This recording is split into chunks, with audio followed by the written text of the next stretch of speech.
It was supposed to be a joyful family camping trip to one of California's most breathtaking landscapes. But for the Bradbury family, that October day in 1984 would mark the beginning of a nightmare, one that remains unresolved to this very day. How does a toddler vanish without a trace in the span of just a few minutes, in broad daylight, surrounded by people? Welcome back to Missing Persons Archives, the channel dedicated to examining real-life disappearances that defy logic and leave families with more questions than answers. Today we dive into the haunting mystery of little Laura Bradbury, who vanished from Joshua Tree National Park and whose case continues to spark controversy and heartache decades later.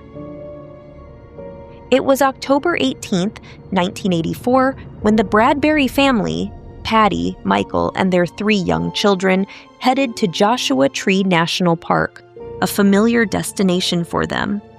The Bradburys lived in a cramped 2-bedroom condo but made it a priority to take these trips together, creating memories in the great outdoors. They were camping at the Indian Cove Campground, a popular site nestled in the rugged beauty of Joshua Tree.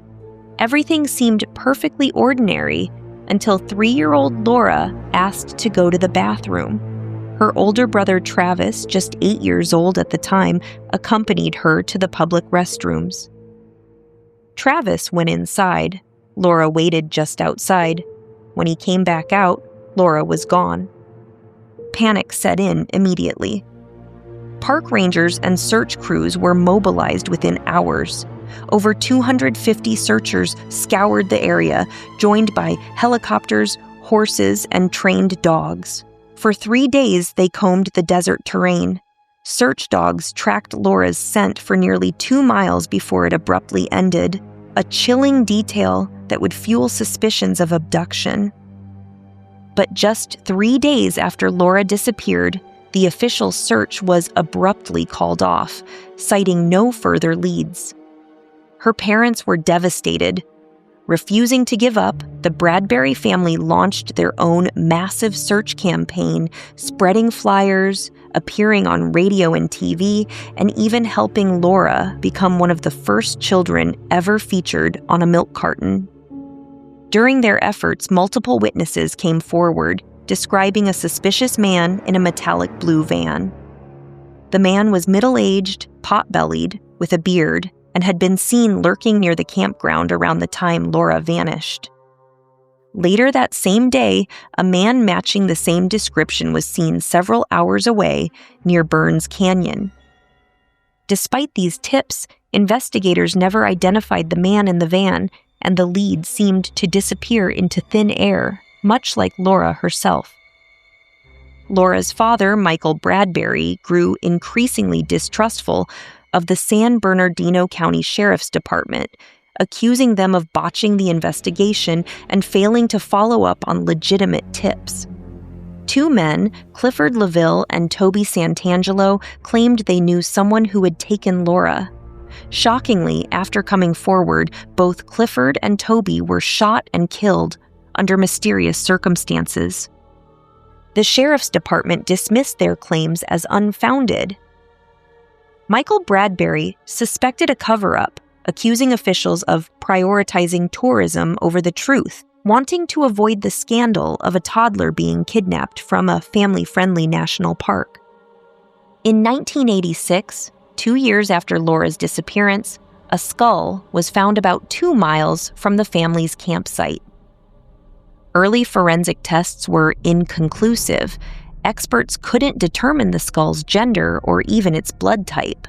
Some reports stated it could belong to a child, but no confirmation was made. Years later, new DNA testing claimed a 99% match between the skull and Laura Bradbury's family. Authorities quickly concluded that Laura must have wandered off, fallen victim to quicksand, and had her remains unearthed by wildlife. It was presented as case closed, but for Michael Bradbury, this explanation never sat right. He described seeing 2 very different skulls during the investigation. The first, shown to him shortly after the discovery, was tiny, clearly belonging to a young child. But in later years, he was shown photographs of what he described as an adult-sized skull, leading him to question whether law enforcement had shown him two completely different remains. Additionally, forensic records raised even more questions. DNA samples allegedly didn't match Laura's hairbrush, and only 1 in 4 DNA tests pointed towards her being the skull's owner. To this day, Michael Bradbury has been denied the right to give his daughter a proper burial. With no official death certificate issued, Laura's remains have been left in bureaucratic limbo. Was Laura kidnapped, as Michael Bradbury believes? Was the investigation derailed intentionally? Or did the harsh, unforgiving desert claim her life in a tragic accident?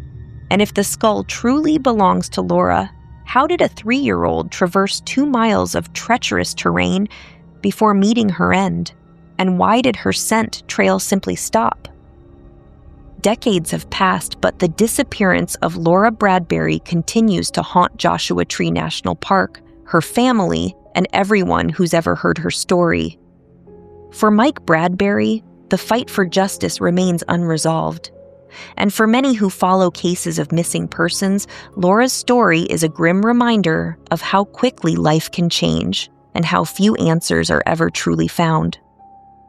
Thank you for watching Missing Persons Archives. If you found Laura's story impactful, we encourage you to like this video, subscribe to the channel, and help keep these cases alive in public memory. If you have your own theories about what happened to Laura, share them respectfully in the comments below. Until next time, stay safe, stay aware, and never forget the missing